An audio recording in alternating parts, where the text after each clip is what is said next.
Well, this is the Big Friendly Swim podcast. And, I'm the Big Friendly host. And today's guest is an Austrian Olympian, a World Championship silver medalist. Simon, how are you doing? I'm doing great. Right now I'm I- in Ballet for a training camp and I'm feeling good. Is that the correct way to pronounce your name?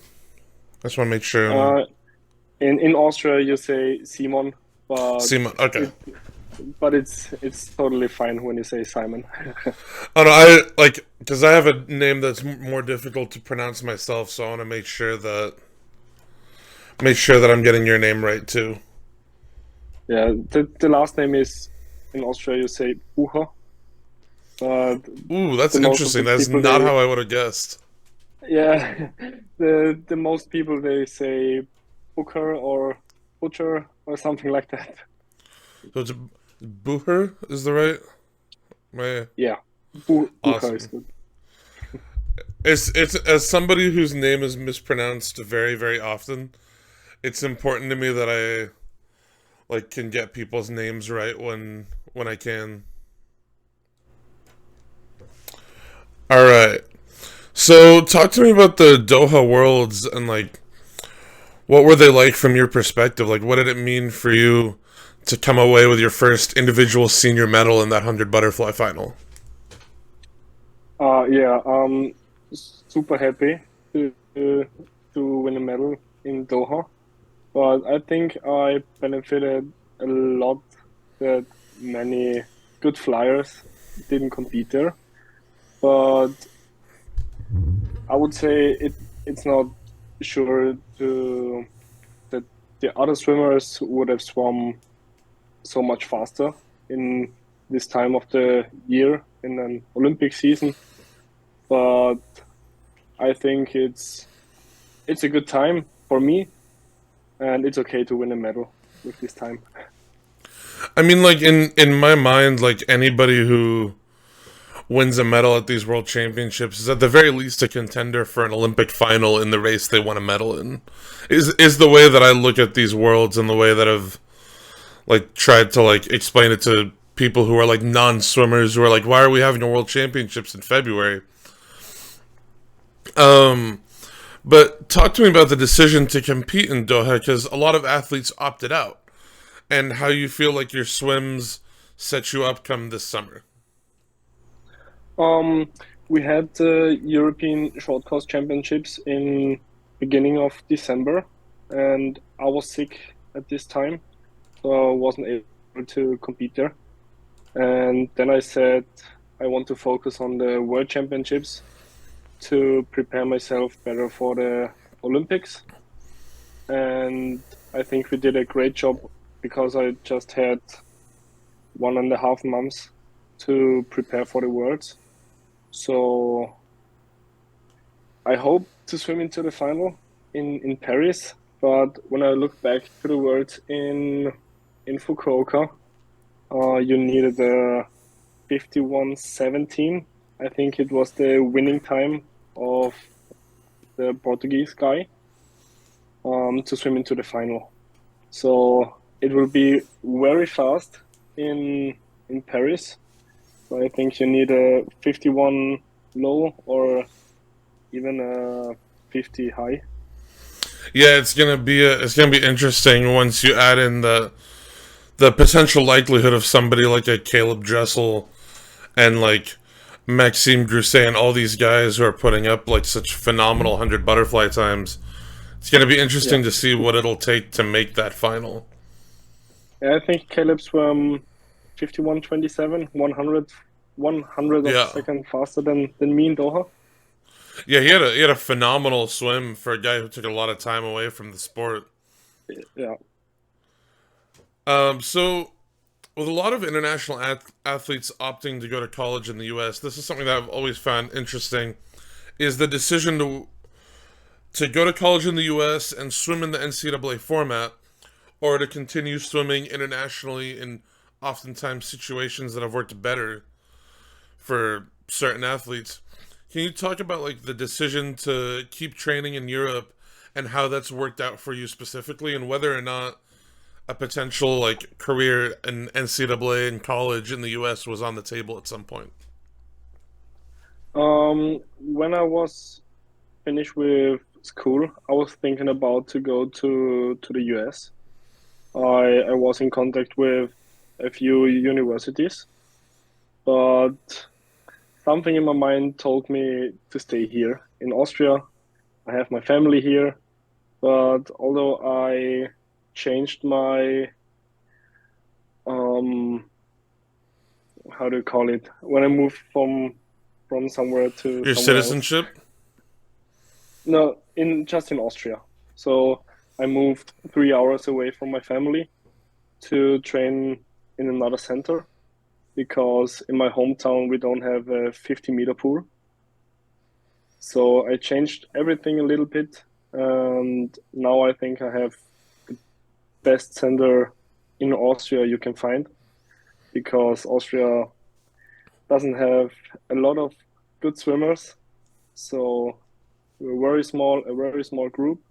But I think we made and we make the best out of it.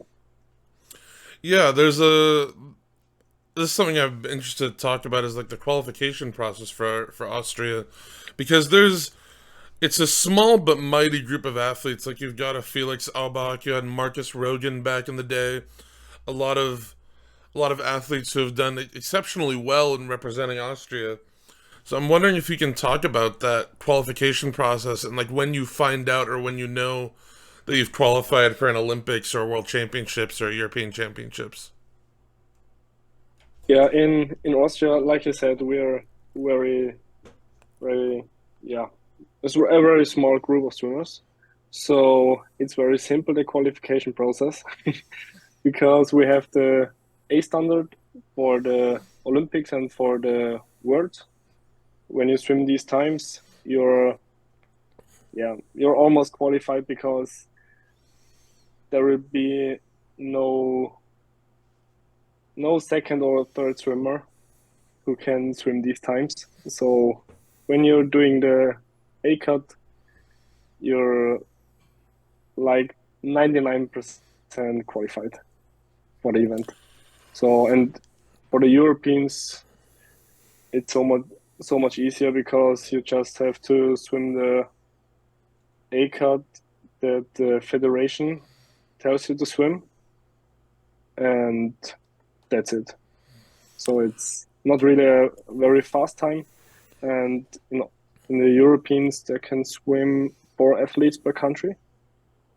So we maybe have 1 or 2 swimmers per distance. So it's a bit more of a clear cut process than, for example, like in the US having an Olympic Trials. trials with like Yeah. thousands of athletes. It becomes a bit more clear cut to just This like would have not these be times. no, this would not be possible in Austria because you will have the A final for the Olympic trials in Austria with 4 swimmers maybe. Hopefully one day, hopefully that process keeps building of having these talented athletes and these people such as yourself coming up and building up the sport in a country that hasn't really seen much in terms of swimming in general, I guess. Yeah, but I don't think so that it will be in the next few years. It takes a lot of years and good swimmers to create such a big bubble. Yeah. But like Felix, he went to the US. Now he's in Loughborough, and I think the future of swimming is definitely not in Austria. So maybe the good swimmers should go abroad.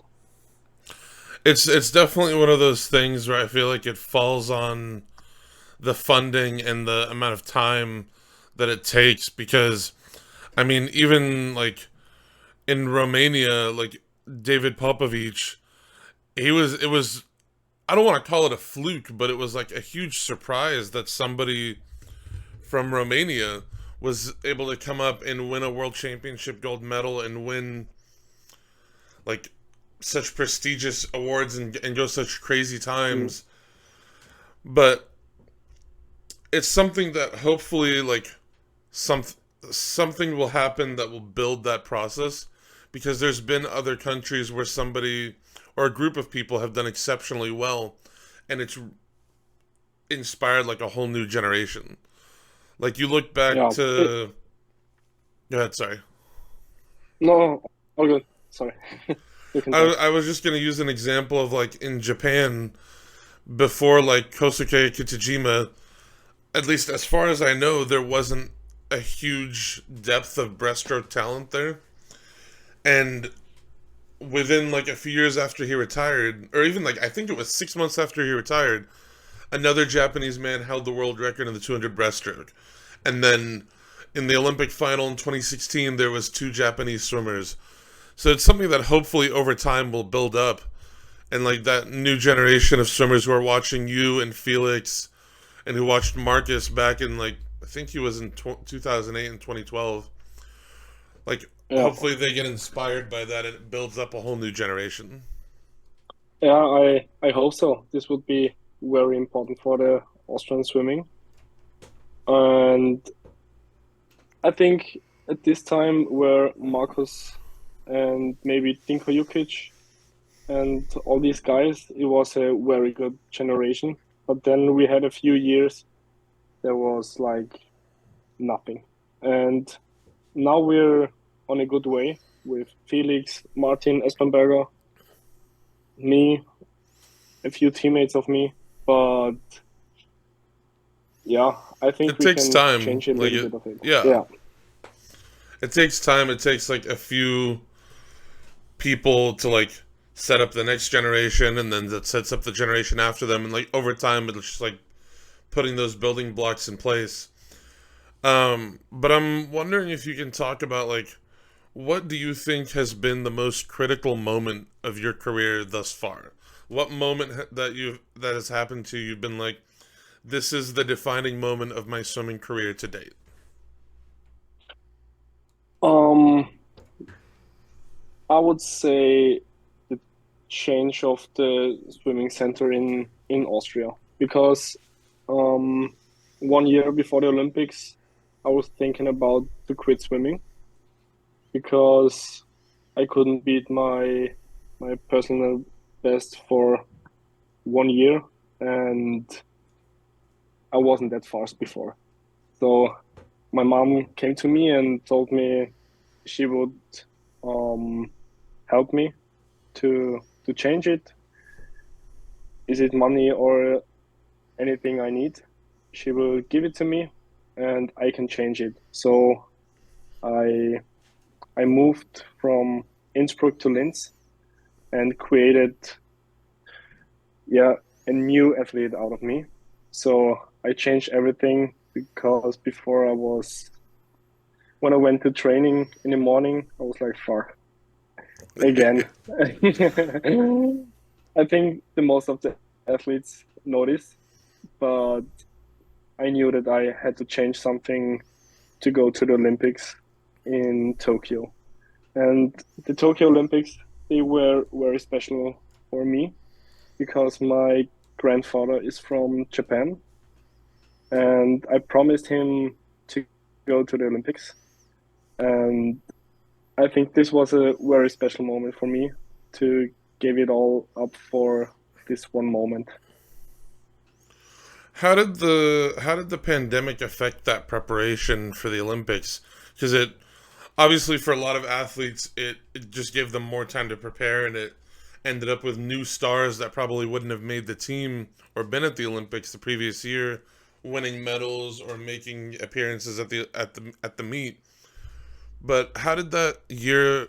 Because I have no idea how COVID affected things in Austria, but how did that year affect your overall preparation and your mindset heading into Tokyo?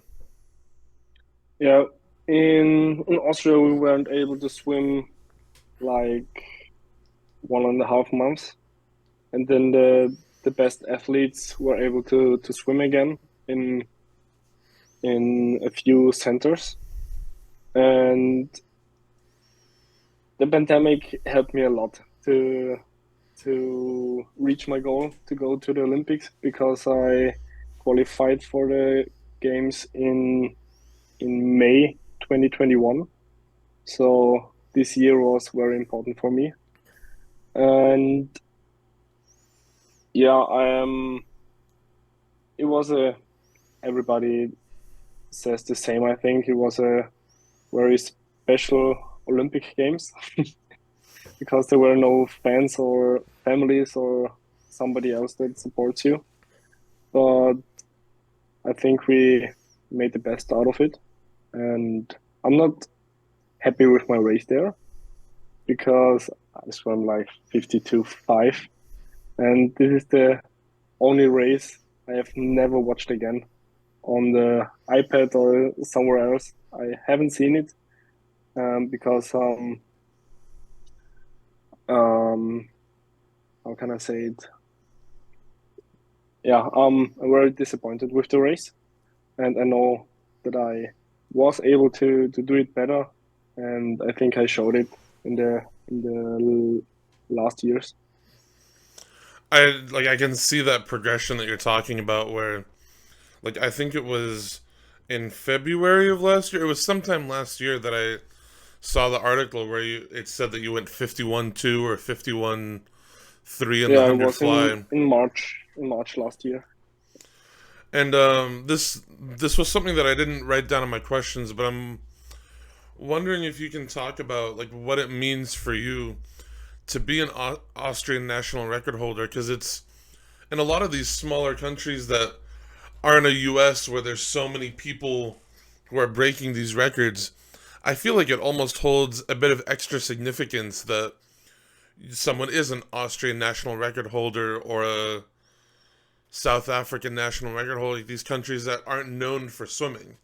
So I'm wondering if you can just talk about what it means for you to be able to have your name on that record book for like a number of races actually. Yeah, it's very special to me because when I was young, I saw the records and I thought like, damn, that's crazy. I think I will not be able to swim it in freestyle. Um, but the record before me was pretty fast. It was 51.8 or 51.9 from Dinko Jukic. So it was pretty fast for an Austrian swimmer. And now And it's probably I'm somebody so you happy. watched growing up too. Yes, yeah, for sure. It was in the time with Marcus Rogan, and yeah, they are like idols like Michael Phelps or Caleb Dressel, and it's very special to have a national record broken off these guys. All right, well, I'm gonna say this right. Simon, I'm sorry. I like it's important to me to get names right. Like I said, like my name, I've heard many different pronunciations, so I always do my best to get people's names That's good. right. Thank you so much for joining me. This was great. I'm glad we were able to set this up. It's always a toss up with like big time zone differences that I'm worried Yeah. I'm gonna like miss the right time because we actually had our I don't know if you know about like the stupid daylight savings thing that the US has where our No, clocks never heard of it. so in the fall in the autumn like in September November our clocks move backward an hour. Ran for no reason, I don't know Hmm. why. But and then in the spring we move forward an hour. So in the middle of the night the clock will jump from 2 a.m. to 4 a.m. and completely skip 3. So I was like From so 12, worried. yeah, it's the same in Austria. It's So I'm not sure why we do it, but I was so worried that I was gonna schedule the wrong time because that happened today. The time change happened today. So I checked oh, like a okay. map and a whole thing to make sure that I had the right time and I was giving you the right time. Okay, no, I'm happy that it worked so well. So Yeah, it's me pretty too. good. And thank you. I really appreciate it that you came up to me. Yeah.